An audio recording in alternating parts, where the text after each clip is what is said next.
اعوذ باللہ من الشیطان الرجیم بسم اللہ الرحمن الرحیم۔ اپنے مسلمان بھائی یا بہن پر تہمت لگانا یا اسے بغیر کسی ثبوت کے بدنام کرنا یا بہتان لگانے کی اسلام میں کیا سزا ہے؟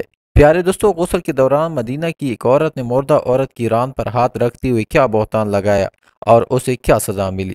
لیکن اس سے پہلے یہ جانتے ہیں کہ اللہ نے بہتان اور تہمت لگانے والوں کے بارے میں کیا ارشاد فرمایا ہے۔ کسی پر بے جا تہمت اور بہتان لگانا شرعاً انتہائی سخت گناہ اور حرام ہے۔ حضرت علی رضی اللہ تعالیٰ عنہ سے روایت ہے، وہ فرماتے ہیں کہ بے گناہ لوگوں پر الزام لگانا آسمانوں سے زیادہ بوجھل ہے، یعنی بہت بڑا گناہ ہے۔ اللہ تعالیٰ نے قرآن مجید میں بے گناہ مومنین اور بے گناہ مومنات کو زبانی ایذا دینے والے یعنی ان پر بہتان باندھنے والوں کے عمل کو صریح گناہ قرار دیا ہے۔ ایک حدیث میں ارشاد نبوی ہے، مسلمانوں کے لیے یہ روا نہیں کہ وہ لعن طعن کرنے والا ہو۔ حدیث پاک میں آتا ہے، جو شخص کسی دوسرے کو فاسق کا طعنہ دے یا کافر کہے اور وہ کافر نہ ہو تو اس کا فاسق اور کفر کہنے والے پر لوٹتا ہے۔ پیارے دوستو، غسل کے دوران مدینہ کی ایک عورت نے مردہ عورت کی ران پر ہاتھ رکھتے ہوئے یہ الفاظ کہے کہ اس عورت کے فلاں مرد کے ساتھ ناجائز تعلقات تھے۔ بس یہ بات کہنا تھا کہ اللہ تعالیٰ نے اپنی ڈھیل دی ہوئی رسی کھینچ دی۔ اس عورت کا انتقال مدینہ کی ایک بستی میں ہوا تھا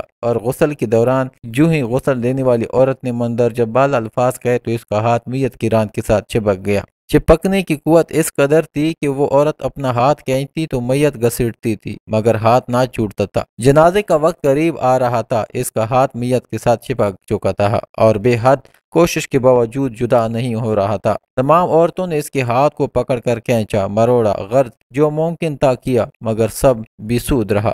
دن گزرا، رات گزری، دوسرا دن گزرا، پھر رات ہوئی، سب ویسا ہی تھا۔ میت سے بدبو آنے لگی اور اس کے پاس ٹھہرنا بیٹھنا مشکل ہو گیا۔ مولوی صاحبان، قاری صاحبان اور تمام اسلامی طبقے سے مشاورت کے بعد طے ہوا کہ غسال عورت کا ہاتھ کاٹ کر جدا کیا جائے اور میت کو اس کے ہاتھ سمیت دفنا دیا جائے، مگر اس فیصلے کو غسال عورت اور اس کے خاندان نے یہ کہہ کر رد کر دیا کہ ہم اپنے خاندان کی عورت کو معذور نہیں کر سکتے، لہٰذا ہمیں یہ فیصلہ قبول نہیں۔ دوسری صورت یہ بتائی گئی کہ میت کے جسم کا وہ حصہ کاٹ دیا جائے اور ہاتھ کو آزاد کر کے میت دفنا دی جائے، مگر بے سود۔ اس بار میت کے خاندان نے اعتراض اٹھایا کہ ہم اپنی میت کی یہ توہین کرنے سے بہرحال قاصر ہیں۔ اس دور میں امام مالک قاضی تھے۔ بات امام مالک تک پہنچائی گئی کہ اس کیس کا فیصلہ کیا جائے۔ امام مالک اس گھر پہنچے اور صورتحال بانپ کر غسال عورت سے سوال کیا کہ اے عورت، کیا تم نے غسل کے دوران اس میت کے بارے میں کوئی بات کہی؟ غسال عورت نے سارا قصہ امام مالک کو سنایا اور بتایا کہ اس نے غسل کے دوران باقی عورتوں کو کہا کہ اس عورت کے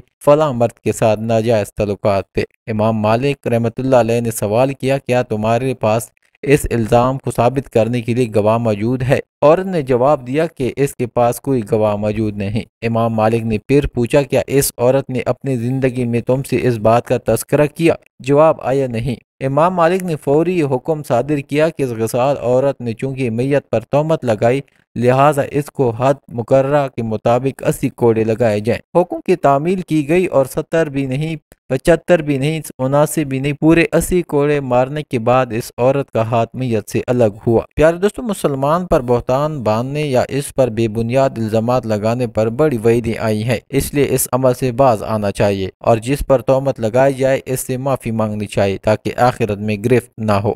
آج ہم تہمت لگاتے وقت ذرا بھی نہیں سوچتے۔ پیارے دوستو، نصیحت سمجھ کر اس کو آگے شیئر کیجیے، چینل کو سبسکرائب کریں۔